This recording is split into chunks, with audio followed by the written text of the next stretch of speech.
The Without Fear of Her Future podcast is for women who are passionately pursuing financial freedom through investing in real estate.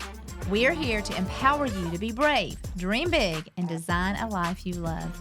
I'm your co-host, Tresa Todd, founder of the Women's Real Estate Investors Network and author of the book, Without Fear of Her Future. And I'm Melissa Baker, real estate investor and fitness coach specializing in turning properties from drab to fab. I'm here to help motivate and inspire you to build your dream life because, girl, you deserve it.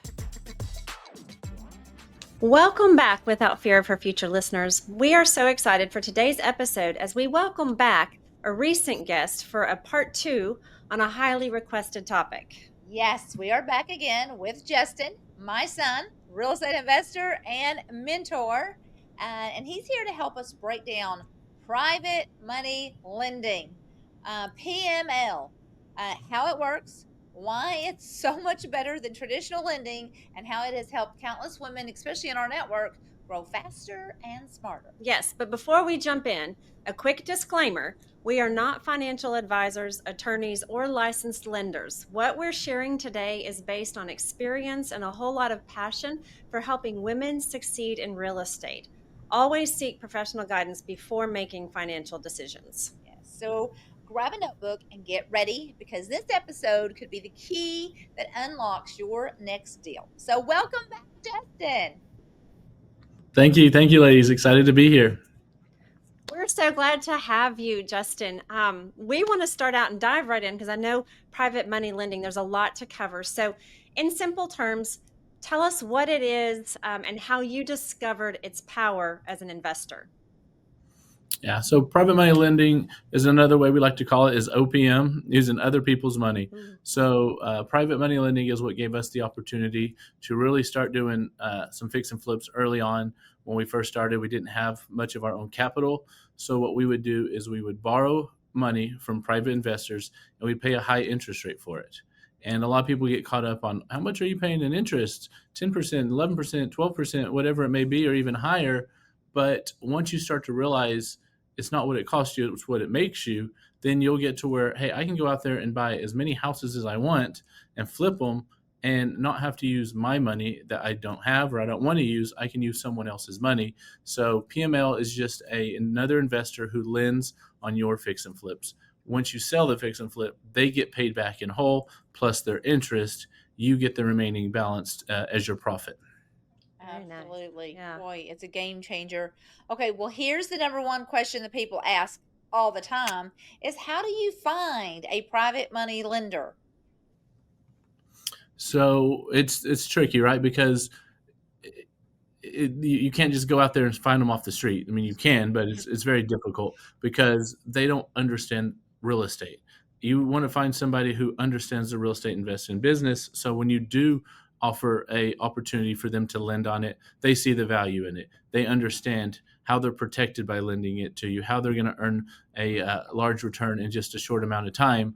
So you really want to find a network, or you want to find some kind of a real estate meetup type thing where you can get into a network with people and be involved with other real estate investors.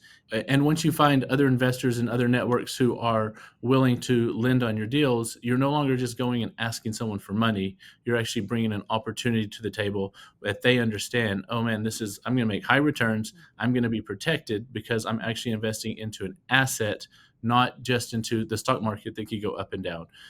That asset is being acquired at a deep discount. So no matter what happens, if the whole deal goes south, the investor gets the property back at a discount, and then they can do whatever they want with it. They can make it a rental or sell it or wholesale it or flip it, whatever it may be. So it's just a matter of finding other investors who understand what PML is and the opportunity that you can present to them versus you just going and asking someone for money. Yeah. So the key is you want to do business with other investors that share the same specialized knowledge. You don't want to have to go into every deal trying to explain to somebody, like you mentioned off the street, how you can help them to make some money if they lent you money. But if you can find, groups, that's that's one of the reasons that we have the Women's Real Estate Investors Network, is there's plenty of women inside that have this same specialized knowledge. They maybe have money sitting in a 401k or retirement, and they would much rather lend that money. They're short-term loans, which we're going to let you talk more about in just a little bit, and make just such a really great ROI. But the key, I think the first key to what you're saying is you need to find people that have the same specialized knowledge as an investor as you. Yep. What a lot of people don't understand is once you have success and you make a lot of money and that money's sitting in the bank, it's really hard to go and get high returns on that money.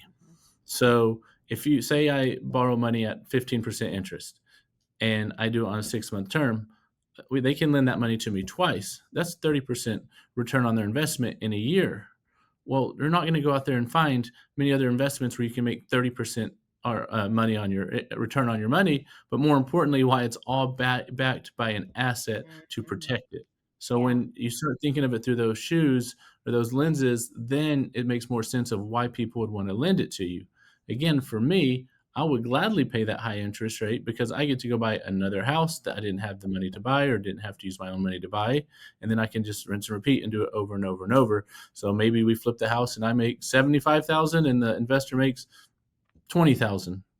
It's a win-win. And the investor's going to say, hey, the investor's going to say, hey, can we do another one? And I'm going to say, yeah, can we do another one? Like, it's just a win-win opportunity. Absolutely.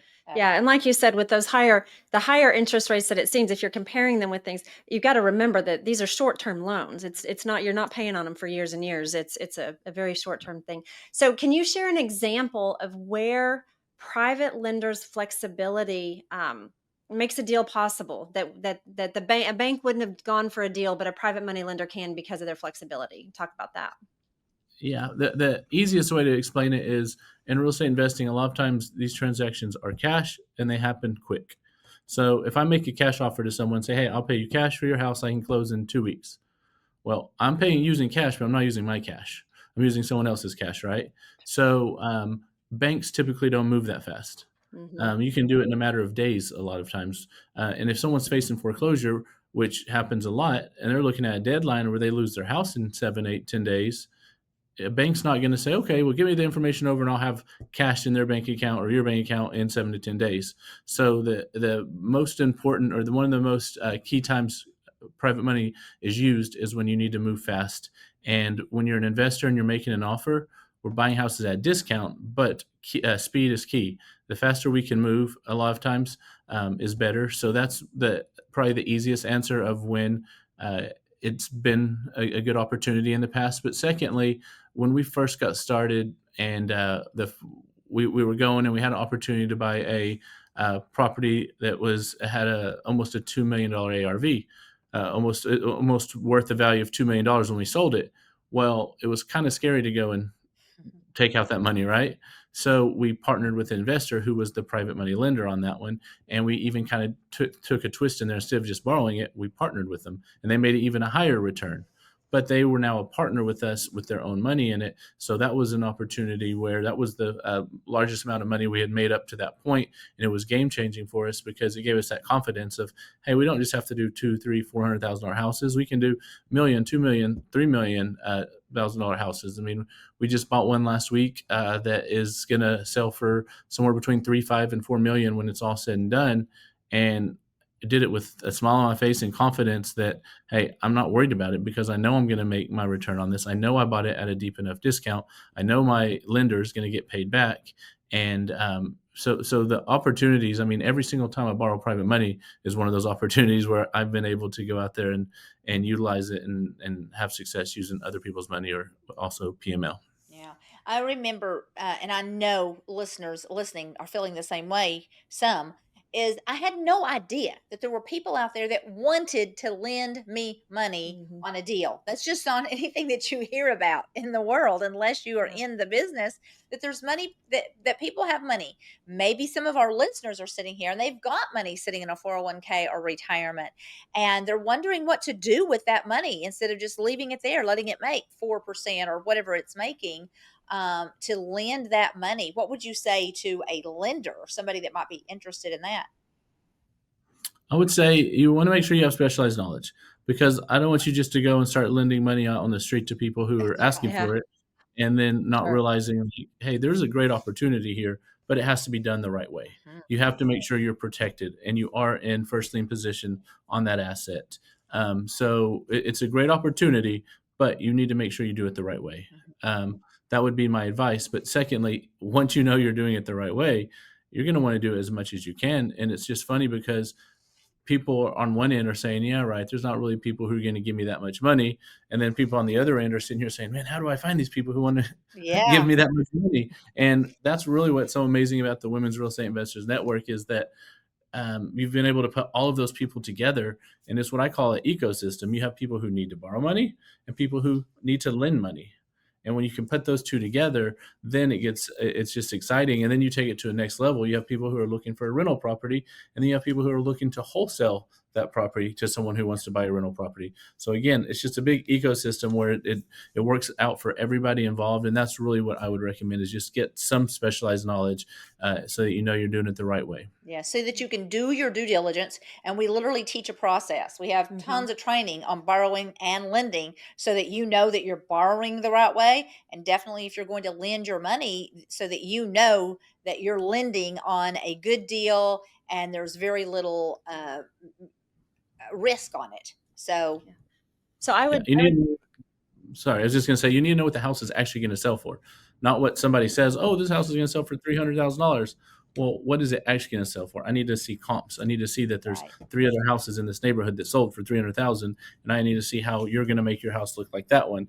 That way, if something were to happen, and let's say you defaulted on it and you didn't pay that loan back or something, I would just take that house over if I was the lender.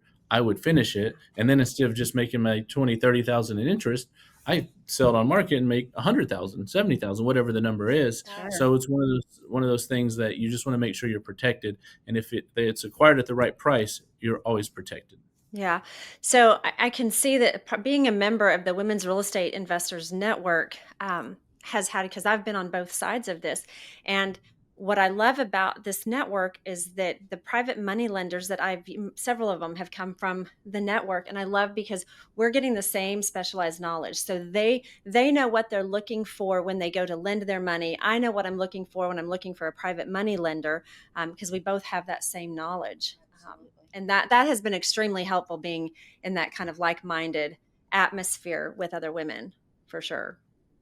Yeah, absolutely. You're not just asking for money. You're absolutely actually offering an opportunity to create a win-win. Yes. And now that's my favorite strategy is lending money. If you have a full-time job or a full-time life and you don't have time to go out and really do many of the strategies that we teach, then lending is passive income. This is money that you can make while you're sleeping, while you're on vacation, while you're working your full-time job. And it's beautiful. It's safe, and it's just an easy way to make some extra money. So I know we have some women listening who might have some money and they're wanting to become a private money lender. They haven't taken that step yet. So Justin, can you just talk about kind of the process and the important documents that a private money lender would want to get if they're gonna lend their money?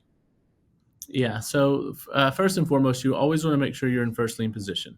And what that means is if you go get a loan with Wells Fargo tomorrow to on a house that you want to buy and move into, Wells Fargo is going to give you the loan.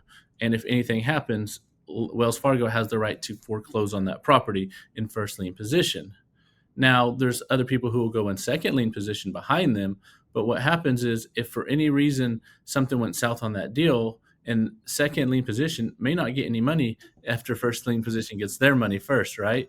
They're the first ones in line to get paid back. So the most important thing, or one of the most important things, is always make sure you're in first lien position anytime you're lending money. Secondly, you always want to use a title company or a title attorney to close it so they can draw up a promissory note.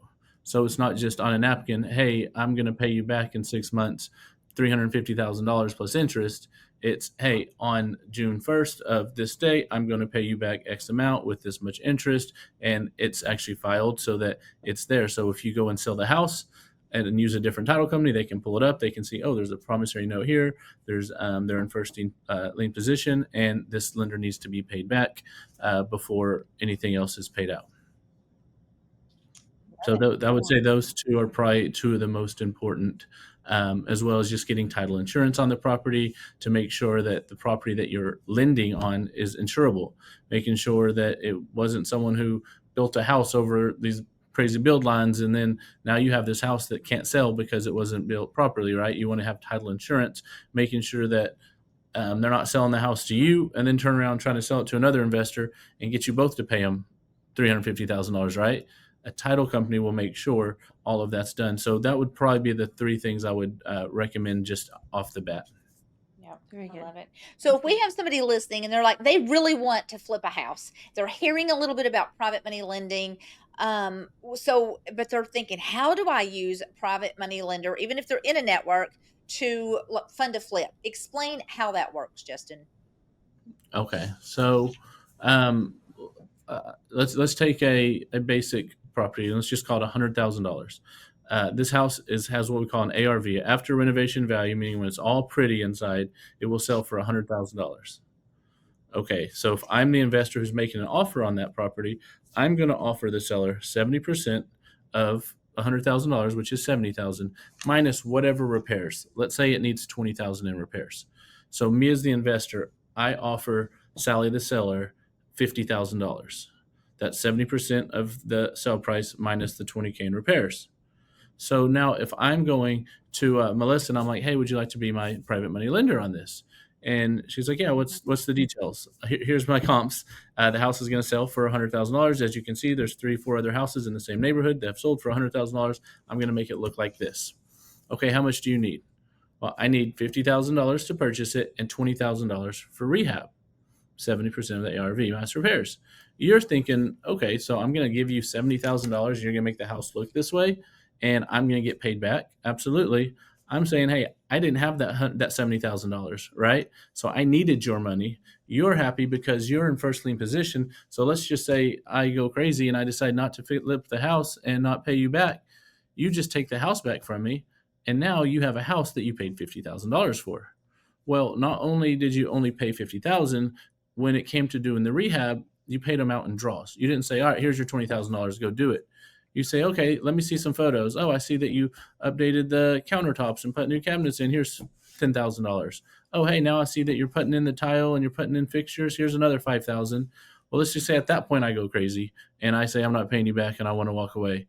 Well, you now have $65,000 into that house that you take back, but it has countertops and cabinets and fixtures, and you still have $5,000 left that you did not lend them yet, so that you can go and fix the house. So when it's all said and done, you have a $70,000 house that's worth $100,000 in first lien position.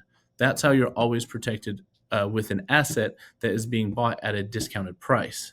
Now, if you were paying full price for that house and you get the house and it's all said and done and it's worth $100,000 and you lend $100,000, you're like, well, I don't want that house. I can go buy any house I want on the MLS for full price, right? That's a bad example of why you don't lend money to someone who's not acquiring a property at a deep discount. Got it. Absolutely. That was a great way to explain it. Yeah, I it love really that. is. I love that. Only thing is that we didn't really go into much detail about in this episode yet is, in order to use a private money lender, you have to buy these properties at what Justin just mentioned, a deep discount. Sure. So literally, there's a formula that we use, and if you want to use other people's money, you have to use this formula. And if you use the formula, then a private money lender should be happy to lend you that money in first lien position, and it all works out exactly the way that Justin said. Either you get paid back your money that you gave plus the interest that you agreed on, or worst case scenario, you get the house back. Right.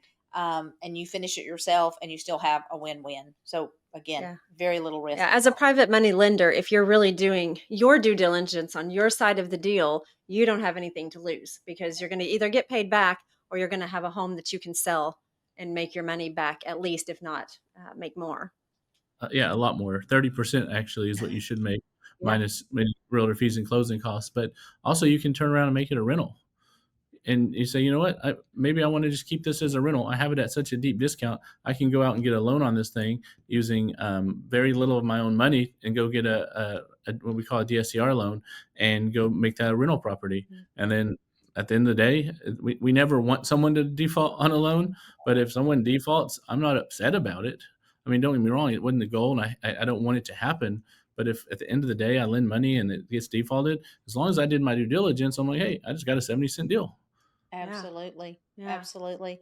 Okay, so just really quickly, we discussed how you do this with flipping a house. If somebody wants to flip a house, now we know you can use other people's money. Describe that scenario if somebody's looking for a rental property. They want this rental property, but it needs a little bit of work. They don't have the money to purchase it. I know it works pretty much the same, but just kind of walk through that scenario. Yeah. So if you're wanting to buy a rental property that needs work and you acquire it at a deep discount, essentially what you do is the exact same thing. You can borrow the money or you can use your own money if you have it. And once the house is finished and ready to go, instead of listing it on the market to sell it, you go and do what we call a DSCR loan. At the end of the day, it's an asset based loan. So, on a traditional loan, let's go with Wells Fargo again. Go say you're wanting to buy a house and live in it.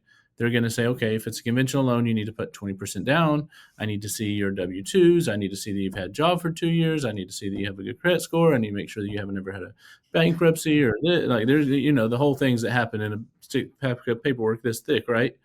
Well, the difference is when you do a DSCR loan, it's an asset based loan, and since you have it at a good price, the bank is saying, "Hey, I'm not going to make you go through all of this crazy paperwork." Don't get me wrong; there's still paperwork you have to sign, but it's not. You don't have to go and show all of this. I don't need to see what your income is because I'm not approving you for this house as a rental based off your income. I'm approving it based off of the price that you acquired it at, and two, how much the rent rates are. So if I can see that your monthly payment with taxes, insurance, everything is, let's just say $2,000 a month, and I can see that it's going to rent for $2,000 a month, that's enough for me to say, okay, I check that box. I see that you have a good amount of equity in it because you bought it at a discounted price. I can check that box. I can see that you have a decent credit score. You do have a decent credit score. It doesn't have to be anything crazy, but if you're in the fives, you're probably not getting a loan approved for a DSCR loan. It just depends on what lender, what state, where you're at. But if you'll check those boxes, you're now getting a asset-based loan. So you don't have to have the income to show that you can make that payment. You have to show that the rental property will generate enough revenue to make that payment. The good news is when you open that door, you can do as many of them as you want. They're no longer saying, okay, well, you got 3 rentals, you need to slow it down. No, they don't even know how many rentals I have because they're in different entities. But at the end of the day, they don't care if I'm doing 3. I have 2 weeks ago, I had 3 loans with one DSCR lender that we were in the process of refining all at one time. They didn't care because it was all based on the asset of each loan, and they never once asked me for a W-2 or my income or anything like that. So it's asset-based loans that you do. So on that same, to kind of go back to the beginning, you borrow the money if you want to, you renovate it, private money lender. Once you renovate it, you go and find a lender who's going to give you a loan, an asset-based loan. They're going to say, okay, I will pay off the first lien position, which is the private money lender, and I will create a new loan for you on a 30-year mortgage at a 6.5% interest rate, paid back at da da da da, and that's really the way it works. Woo! That's amazing. It is. That's amazing. Yeah. So whether you want to flip a house and you don't have a lot of money, you can use other people's money to not only purchase the house but also to do the rehab, and then you pay it all back.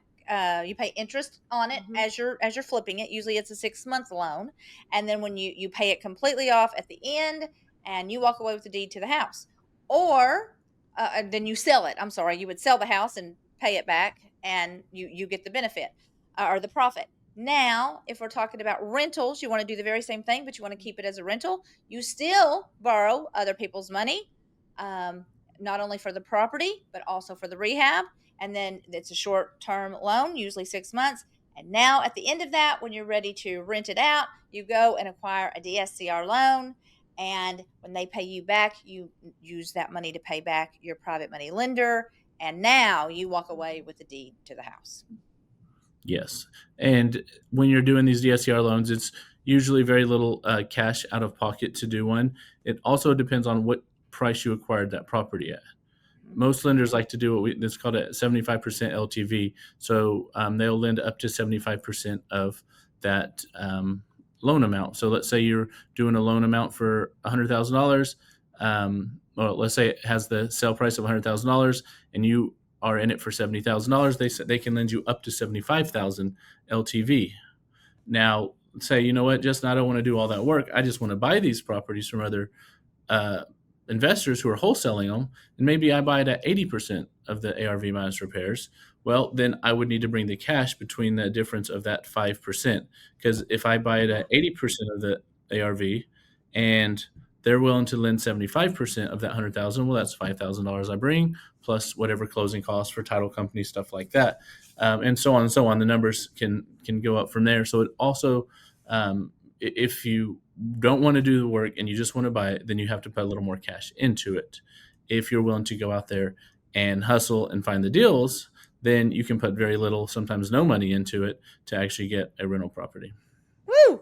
That is so good. It really is. I mean, if anybody's listening, what you really just heard is anyone can be an investor. Yes. There is a way that you can get into investing with very, very, very little money. And what we're not even talking about today is if you don't have that 5% or 10% that might be required, you can partner with someone who does. And we're not going to get into that today, but that is something definitely that is happening inside the Women's Real Estate. Yes, and like Justin was saying, with the terms of when you're a private money lender, there's a lot of terms in there that are negotiable. I know when I was first getting started, and I used, now this was 4 or 5 years ago, used my private money lender from the network. We negotiated not just the terms, as far as how much I was going to pay her back, the down and everything, but that I was able to pay most of it on the backside. So knowing that I didn't have any money, she analyzed the deal. She saw that it was good, that we could both make money on this deal, and lent to me. And then I just paid her one big lump sum when I closed and sold the house. It was a flip. And I so appreciated that, because that had really helped me get started. So everything is negotiable in the terms with a private money lender. Woohoo! That's right. Yeah. All right. Gosh, there's so many golden nuggets in this conversation. I feel like there's so much we could talk about. If private money lending felt intimidating before, I hope today gave you a bit of clarity and confidence to explore it further. Ooh, and if you're part of the Women's Real Estate Investors Network, well, don't forget, you're already in a community where private money lenders are ready to fund deals with women that they trust. That's the power of this network. Yes. Remember, access to private money lending doesn't just come from banks. It comes from relationships and education. So thank you, Justin, for sharing your wisdom and your heart with us. Thank you for tuning in. If you're listening, you don't have to figure it out all alone. Just keep showing up, learning, and taking one faithful step at a time. And we would love for you to come join the Women's Real Estate Investors Network so that we can join you on this journey. Yes. We bless you. Dream big and be brave.